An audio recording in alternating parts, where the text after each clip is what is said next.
Okay, up here in the header section, you got to double click, you got to put in your last name, followed by a page number, and then you want to align it to the right hand side.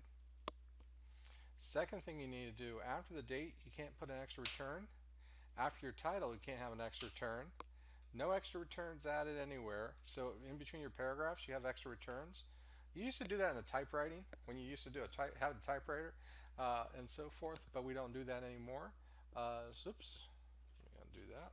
So any of those extra returns delete because double space is just good enough for that purpose.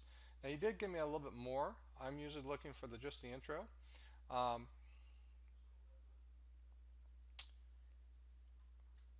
Based on what I see here, it looks pretty decent on that aspect. I'm only going to read the first paragraph here to get an idea what your paper is all about. I'm more focused in on the citations and MLA.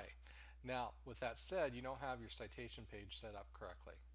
So first of all, if we look at the fonts, it's not set up, and you have color, and we don't do that. What you did is you went to references, you did bibliography, and you choose works cited. That's not the MLA format. You have to insert bibliography down here. So what you have to do first, you can select all if you want in this regards, or select just the citations, but you got to go in and make it Times New Roman 12 black.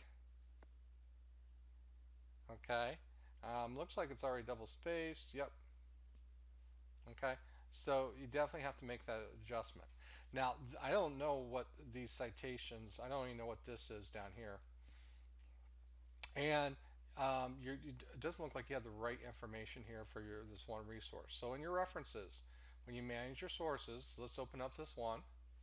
Okay, so really when I look at your website here, this is the top 10 safe computing tips. There's really not an author here, so we're going to leave that blank.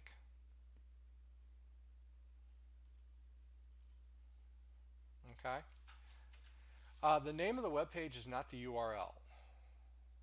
Okay, so if we look at this, here's the tip I look at. I look at the tab, and the tab tells you what the name of the web page is. Really, it's top 10 safe computing tips. So what we're going to do is we're going to come back in here, top 10 computer safety tips. Now, just let me double check. See here.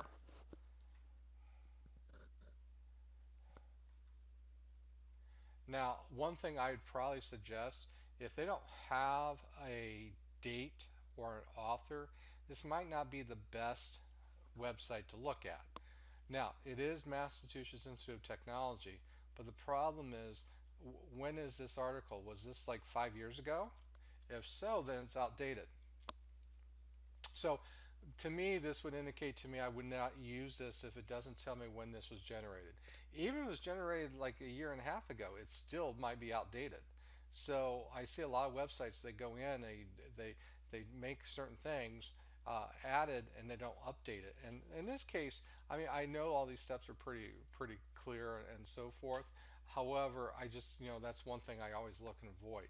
There's plenty of articles that have an author, and there's plenty of articles that have the date for that. But with that said, so let's come back in here. You access this. Now what we want to do is we want to show all bibliography fields, and when you do this, you're going to take your URL then,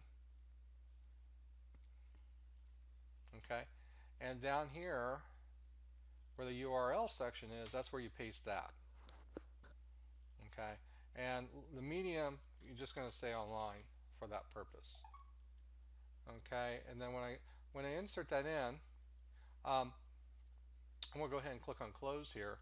Now watch what happens. Well, you can actually update here. We'll update, and you can see that this changes this information right here. Now with your book, it's not even close.